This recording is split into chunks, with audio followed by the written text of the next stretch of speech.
Kadin Logistik for All. Sahabat logistik setanah air, kembali saya Akbar Johan, Kepala Badan Logistik dan Rantai Pasok Kadin Indonesia, menemani dalam topik yang tentunya sangat ditunggu-tunggu dan ini menjadi topik yang istimewa. Tentu juga di masa bulan Ramadan ini kita semuanya berharap puasa kita lancar dan tentunya akan memberikan ibadah buat kita semua. Sahabat logistik, seperti tema tadi, sudah hadir dua narasumber di sini. Ini dua rajanya logistik pameran. Dan alhamdulillah mereka berdua menjadi anggota daripada Asosiasi Logistik dan Forwarder Indonesia.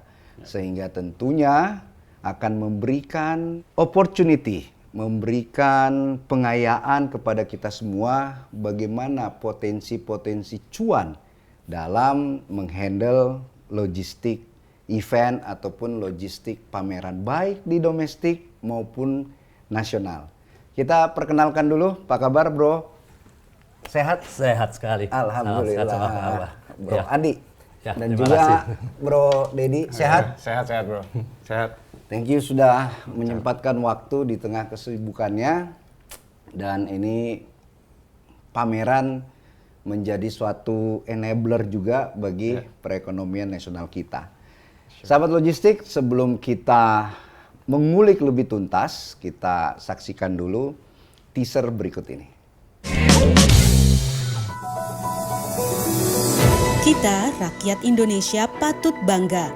Sederet event besar yang pernah dihelat di tanah air berlangsung sukses dan lancar pun mendapat atensi luas dari berbagai pihak. Sebut saja Asian Games 2018, pesta olahraga negara-negara Asia yang diikuti 48 negara berjalan mulus di dua kota, Jakarta dan Palembang.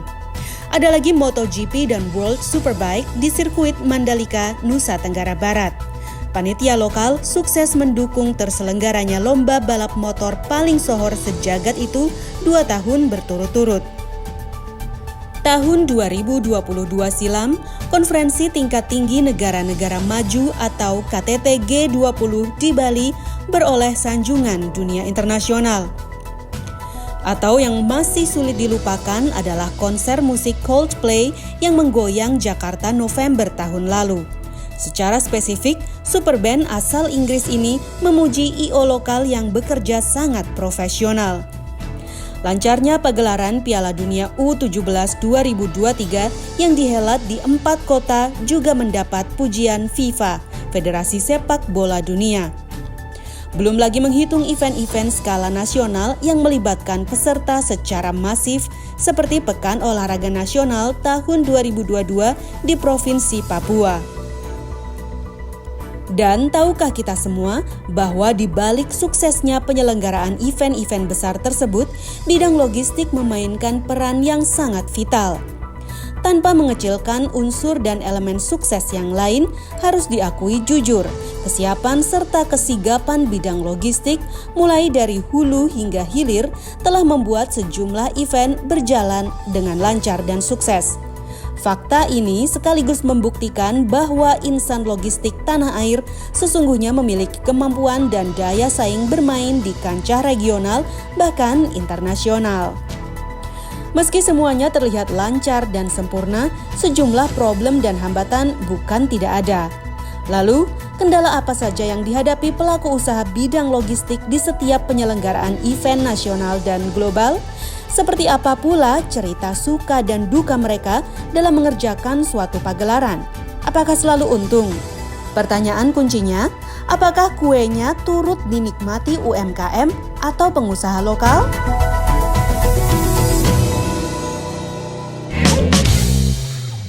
Sahabat logistik, kita masuk ke segmen pertama. Saya ingin mengelaborasi dulu Bro Dedi dan Bro Andi, bagaimana pengalaman menangani baik itu logistik event nasional, ada penyelenggaraan PON yang tentunya setiap tahun, bahkan juga conference ya, biasanya summit ini conference dan summit internasional, dan juga event musik ya. Sekarang rame, kemarin bahkan Pak Menko Maritim juga mengomentari ya bagaimana beliau ingin ke Singapura tetapi hotel sampai penuh seminggu terakhir ini.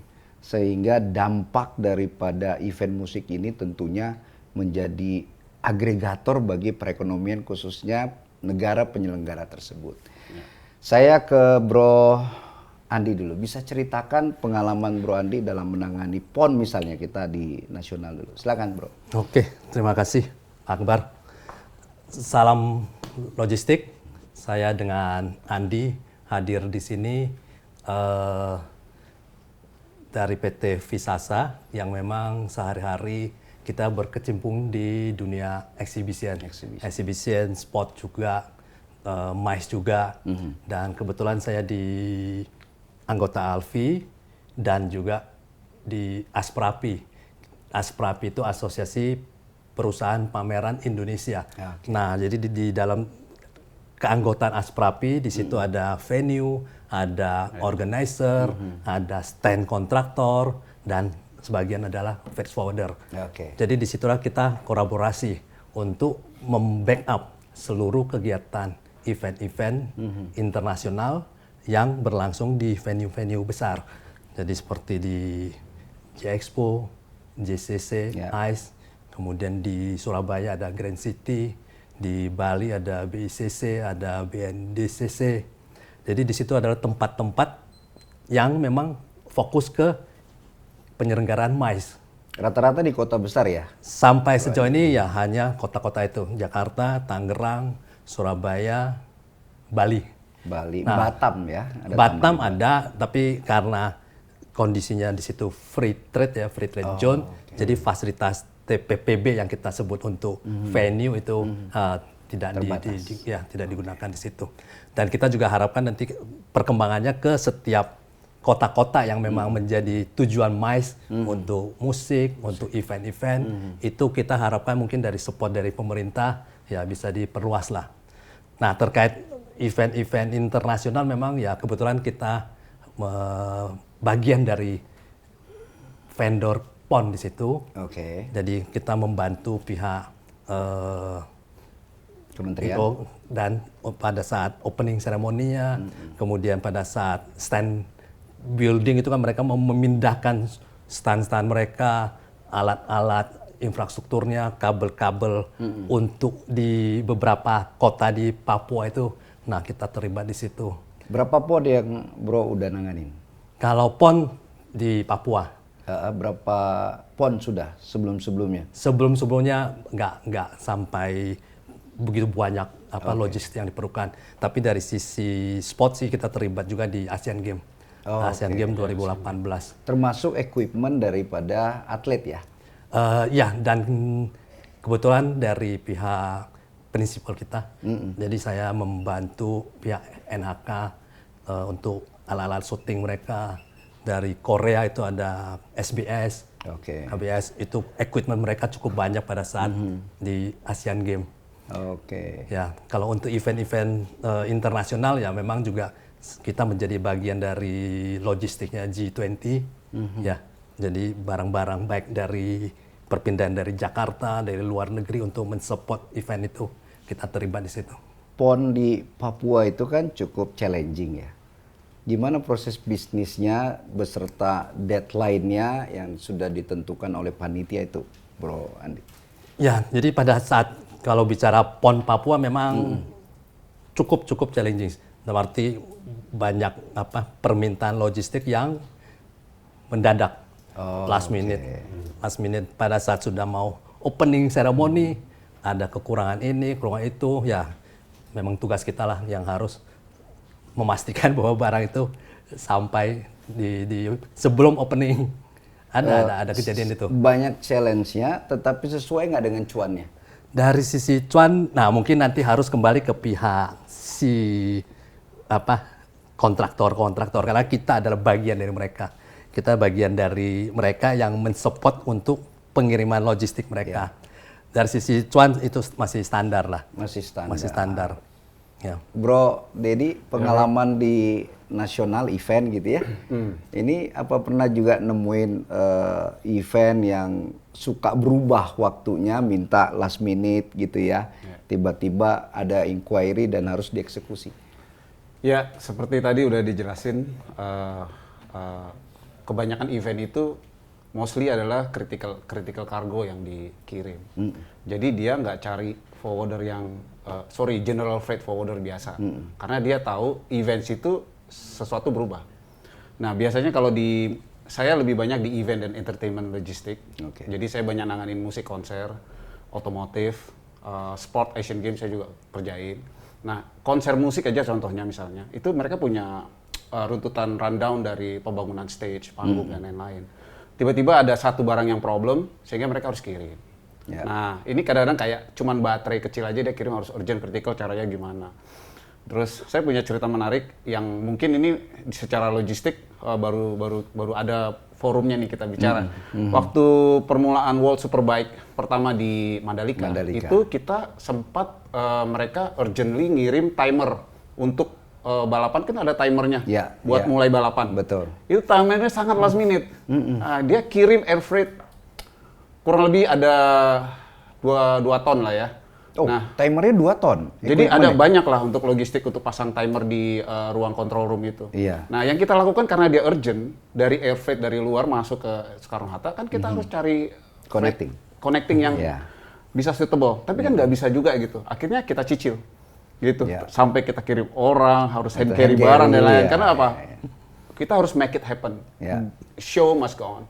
Jadi ya itulah kalau model kita tadi kita ngomongin trust forwarders dengan kliennya itu ya di situ. Jadi alhamdulillah ya sampai saat ini kita ngurusin yang susah-susah ya harus bisa, itu aja sih. Kalau yang susah-susah itu biasanya biayanya atau charge-nya juga tidak ada limitnya. Seperti itu nggak misalnya?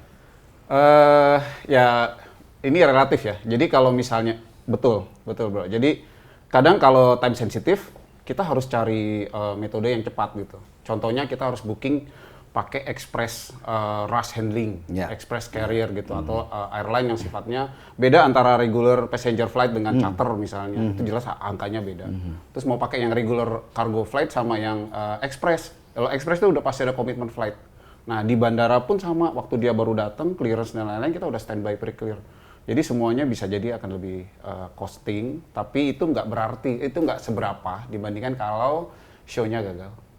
Jadi kita ngangin konser 40.000 GBK stadium, fail the show gara-gara barang ada satu yang nggak datang, bayangkan gitu. Jadi, itu jadi kepuasan, kepuasan tersendiri ya, di luar daripada charge yang akan ditagihkan. Betul.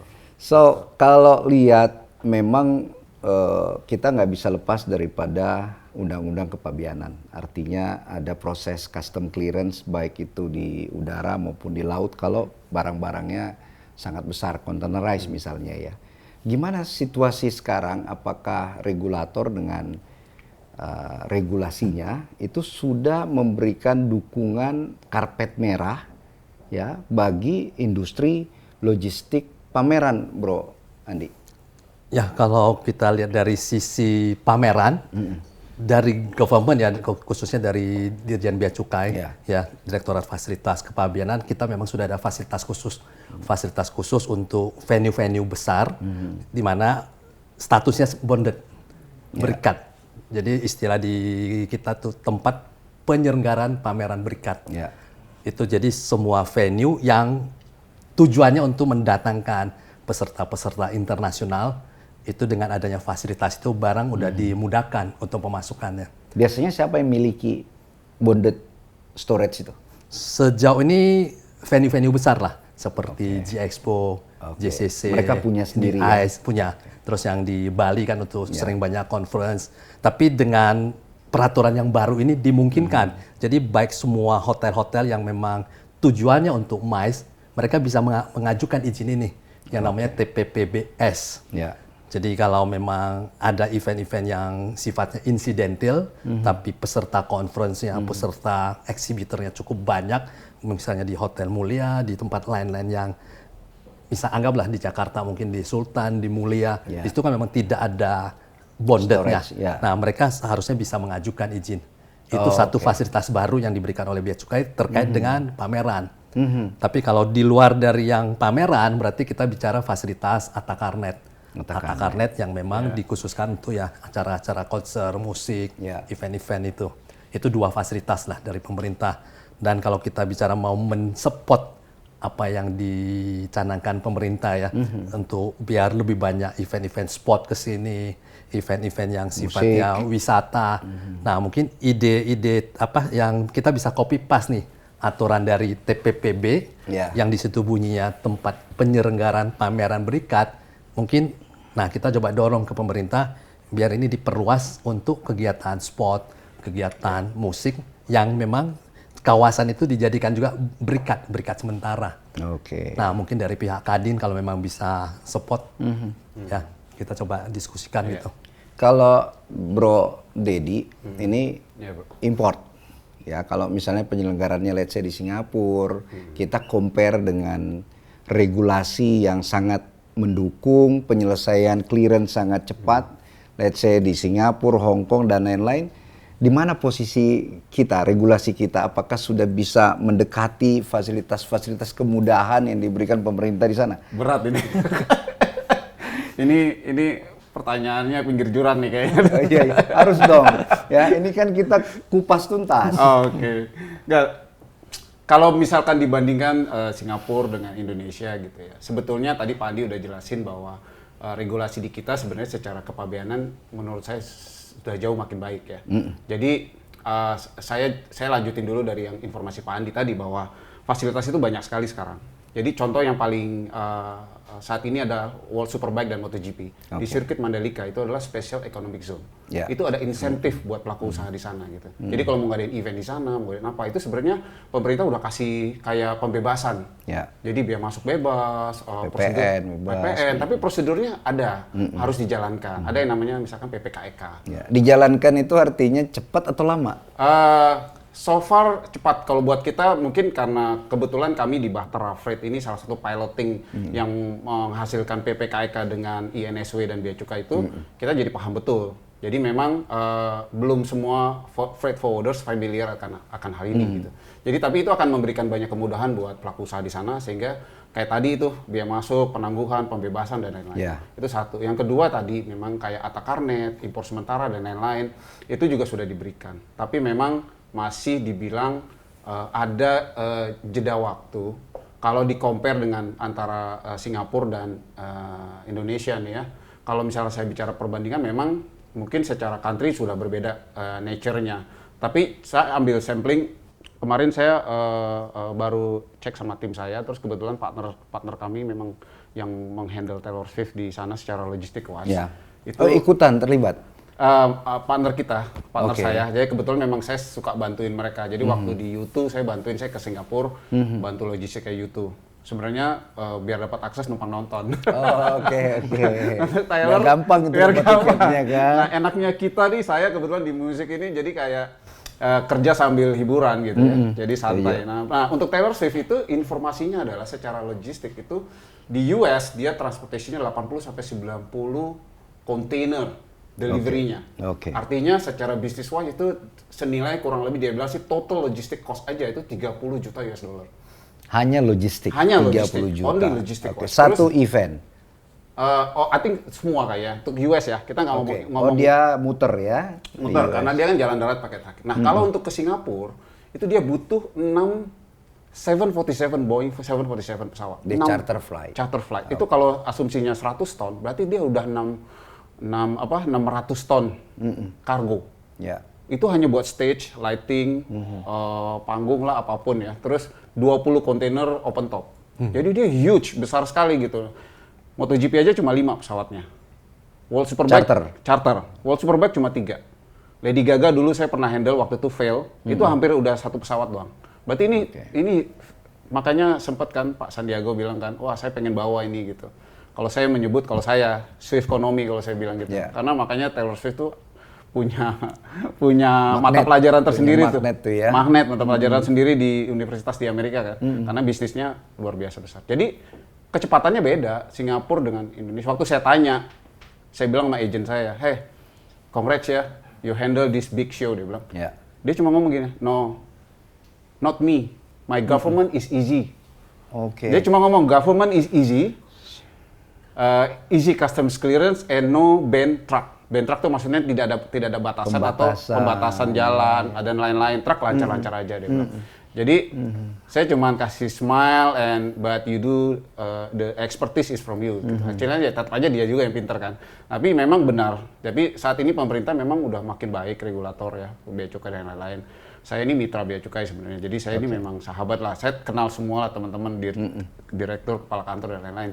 Jadi di luar itu memang adalah kita butuh kecepatan aja sih kayaknya. Karena bagaimana critical event ini demi membawa nama negara, terutama kayak tadi Pak Andi bilang pariwisata, tourism. Sekarang kan sport tourism banyak sekali kan. Nah ini kalau delay lambat, ujung-ujungnya kan nanti ke pemerintah lagi, ke bea cukai lagi yang dijelek namanya. Reputasi daripada pemerintah. Nah tinggal bagaimana pemerintah mengakomodir kecepatan, terus timing. Timing. Nah dari kita jasa freight forwarders dan lain-lain itu mengakomodir gimana para IO, pelaku usaha production ini bisa rapi aja dalam menjalankan regulasi. Bro Andi, rata-rata ya berapa hari sih yang dibutuhkan atau kita syaratkan sebagai forwarder atau logistik event bahwa kita bisa nerima kerjaan itu sebelum hari A-nya? Kalau bicara teknis kan sebenarnya kan bicara teknis bisa sebulan, 2 bulan. Tapi kalau udah bicara event besar, persiapannya itu udah 1 tahun, 2 tahun sebelumnya.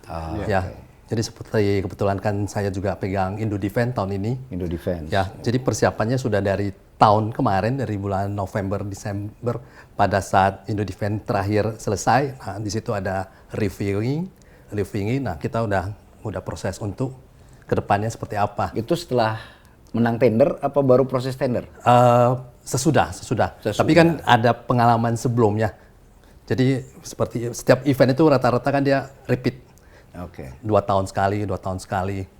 Kalau mau kita tahu pasti, ada berapa sih populasi atau perusahaan logistik event di Indonesia ini yang terregister di Asper-Api? Kalau di Asper-Api setahu saya ada lebih kurang 10 sampai 12 company. Logistik yang spesialisasi di pameran. Tapi yang memang benar-benar fokus di industri pameran dalam arti menjadi rekanan venue, rekanan IO, itu tidak lebih dari 5 atau 6 lah. Karena memang dari sisi trust di situ. Karena dari setiap event-event kan IO akan review kan. Apakah dengan event yang sebelumnya kepuasan si exhibitornya seperti apa, apakah ada terjadi delay barang, ada case-case yang misalnya terjadi damage atau apa, itu IO itu kan pasti akan meminta masukan-masukan dari exhibitor. Dari masukan exhibitor mereka review, kamu bisa lanjut lagi untuk the next event. Itu tadi 5 perusahaan nasional. Lebih kurang ya. Termasuk perusahaan asing? Di situ ada beberapa 1-2 yang memang brands asing. Ya. Karena saya lihat waktu awal MotoGP di Mandalika, waktu unboxing, itu perusahaan asing sampai yang bongkar di sirkuit motornya. Apakah itu tidak ada partner lokal yang dia percaya waktu motor show yang perdana? Yang cerita yang mana nih? Yang World Superbike atau MotoGP? MotoGP kalau nggak salah. Yang pertama kali ya? Pertama kali itu World Superbike. Terus yang bro maksud nih yang cerita soal apa? Unboxingnya? Unboxing ya, terus perusahaan asing gitu maksudnya ya? ada orang asing yang ada orang asing yang unboxing apa gimana? Ya termasuk itu, dan juga brand perusahaan itu juga dari asing. Ya, pemain global. Ya anggota kita juga tapi dari PMA. Bisa. Itu bisa diperkenankan, artinya ya ini kan kita juga harus memberdayakan tadi ada 5 sampai 15 register company lokal supaya bisa naik kelas tentunya ya. Nah, apakah itu juga diatur oleh regulator bahwa kalau pameran-pameran seperti itu harusnya punya partner lokal yang bisa handle? Saya izin jawab ya. Mungkin kalau secara itu saya pikir kalau buat kami ini kebanyakan memang dari luar, tapi mereka tunjuk lokal sih. Contoh kayak saya sebetulnya pertama kali kita nanganin WSBK dan MotoGP. Oke. Itu sebenarnya World Superbike itu di global itu dihandle sama DHL. Betul. DHL Global itu multinasional ya. Nah, Ya. tetapi karena resource dan pengalaman kita di Sepang, kita pernah bantuin partner kita di Sepang untuk MotoGP. Akhirnya pihak Dorna itu kenal sama Ya. kita. Oke. Nah, saya nih sama Pak Andi murni local ya, company. company. Jadi Indonesian flag betul-betul. Dan kami happy bahwa banyak partner-partner kita dari luar negeri tunjuk kita. Nah, case pada saat itu adalah Dorna nggak percaya sama yang lain atau resource Mandalika itu kan sulit waktu itu. Kita buka jalan tuh waktu itu. Akhirnya ditunjuk kami lalu dengan MJPA waktu itu. Ya. Dibuatkan penunjukan kontrak. Jadi semacam kontrak kita ada tender, ada kontrak. Kita jalanin tender, jalanin kontrak. Akhirnya kita terpilih atas rekomendasi Dorna juga waktu itu. Nah, kita melakukan World Superbike pertama kali itu tiga pesawat charter. Nah, itu langsung masuk ke Lombok Airport. Nah, dari situ ya kita urus lah. Jadi memang harus punya lokal mereka. Karena Mandalika waktu Mandatory itu ya? Iya, karena Mandalika tuh dulu secara lokal tidak punya resource. Ya. Yang tepat, kami ini sering sekali Pak Andi ke Papua terbang, saya ke Mandalika buka jalan, lihat situasi gimana, kerjasama dengan beberapa local partner. Tracking di sana nggak banyak, forklift yang capable nggak banyak. Bayangkan masih rata itu sirkuit, Ya. belum jadi. Ya, jadi banyak hal yang memang buat kita sebagai freight forwarders sebetulnya bukan cuma ngirim kargonya gitu ya. Jadi Infrastruktur, Alfi ini menjadi wadah buat freight forwarder kayak kita ini untuk belajar smart juga. Jadi Ya. value yang kita kasih ini adalah ya kita memberi solusi buat klien-klien kita lah. Tapi dari sekian penyelenggaraan di Mandalika Circuit, Dorna sebagai owner, itu happy nggak dengan kemampuan logistik event kita? Happy, mereka Happy sangat ya? happy, ya. Sangat happy. Mungkin yang dulu pernah sharing ke kami itu dulu lebih kepada ini sebenarnya lebih ke otoritas sih, karena Mandalika ini kan island circuit ya. Jadi yang terkendala itu biasanya waktu awal-awal itu adalah bagaimana mengirimkan logistik ini bisa dengan metode tepat waktu, mungkin harganya bisa lebih kompetitif dan lain-lain. Tapi karena Mandalika termasuk waktu itu island circuit, jadi mungkin secara transportation cost-nya mungkin masih agak sedikit mahal mungkin gitu. Feedernya, ferry-nya mau jalan lambat kan. Mungkin kayak ke Papua juga kan harus kirim ke Makassar, dari Makassar ke sananya juga connecting harganya ya. tinggi, Transit, connecting. ya. Ya, mungkin kalau pesan-pesan buat otoritas ya ini harus dibenahin supaya semakin ramai kegiatan di Mandalika, tentunya semakin murah cost produksinya gitu. Kadang-kadang mereka mikir, wah kok Sentul lebih murah ya gitu ya, jelas Yeah, lebih murah yeah. karena aksesnya lebih bagus. Tapi kalau Mandalika secara infrastructure, facility bagus sekali, international gitu. View-nya oke. Tapi orang pengen di sana jadi takut gitu. Nah ini mungkin tugas pemerintah nih. Kalau saya dari logistik, saya sering ditanya, Pak Deddy, kenapa sih ke Mandalika kok mahal banget gitu? Yeah. Sementara FYI, ferry atau feeder yang dari Surabaya ke Mandalika, dari Denpasar ke Mosli juga kan swasta. Gitu. Mereka udah mahal duluan. Ya. Kita kan kasih solusi biar cepat, pakai jalur ini biar lebih murah, biar lebih cepat. Tapi mungkin harusnya ada dorongan dari dinas, nggak tahu ya, Departemen Perhubungan, mungkin ada ASDP, aku nggak tahu siapa yang terlibat di situ lah. Otoritas ini bisa membantu. Oke. Tadi kan ada kata-kata mahal, murah, ya. Bagaimana supporting event itu jadi. Ya. Dari sekian kali penyelenggaraan di Mandalika Circuit, sekali penyelenggaraan itu berapa duit yang berputar khusus di logistik sport tadi? Roughly aja, Wah, kurang lebih. Roughly ya. Iya. Ini Udah berapa kali ya? saya udah 4 kali ya. Udah 4 kali berarti 2021. setiap tahun ya? Iya. Ini 2023 ada juga sih. Oke. Tapi kita gantian waktu itu sama folder lain kita gantian. Karena kita udah 2021, 2022 itu 2022 ada 3 event, 2021 1 event, terus 2023 awal lah ada 4 event lah. Jadi kita WSBK pertama, WSBK terus MotoGP pramusim, lalu MotoGP-nya, lalu WSBK 22. Jadi total 4. Berapa? Itu range-nya depends on event sih sebetulnya. Tapi ya mungkin ini agak confidential juga nih ya. Cuma harus rata-rata. Harus kurang lebih aja berapa kira-kira? Mungkin Duit range based on contract sebenarnya. Iya. Itu range-nya bisa aja dari yang normal event kayak mungkin revenue-nya kayak 5 miliar sampai 20 miliar gitu. Satu event. Satu event tergantung besar kecil eventnya, mungkin bisa jadi lebih juga. Ya nanti ada Power Sprint Challenge mungkin juga nggak sebesar itu, mungkin gitu. Jadi tergantung eventnya. Karena itu juga menjadi base untuk coverage insurance-nya ya, Iya. daripada nilai value daripada barangnya. Ya, value barang lebih dari Lebih itu. daripada itu. Pasti, for sure, Iya. lebih dari itu. Dan mereka sudah punya insurance tersendiri. Gitu. Oke. Nah, Bro Andi, kalau di PON sendiri, ya, berapa kurang lebih uang berputar di situ? Tapi jangan dijawab dulu, ya. Kita masuk ke segmen kedua. Sahabat logistik, ini sudah mengarah ke potensi cuan yang bisa kita elaborate bersama ya. Kita saksikan dulu teaser berikut ini.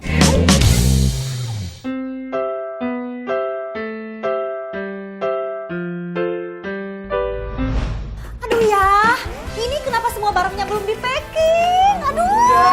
Bunda, Ayah lagi bantu packing. Aduh, Ayah udah telepon truknya kan? Ya, ampun Bunda. Ayah lupa lagi. Kau raja pindah. Mau pindah sekarang gak perlu repot. Tinggal mau raja pindah. Raja pindah itu apa ya, Pak?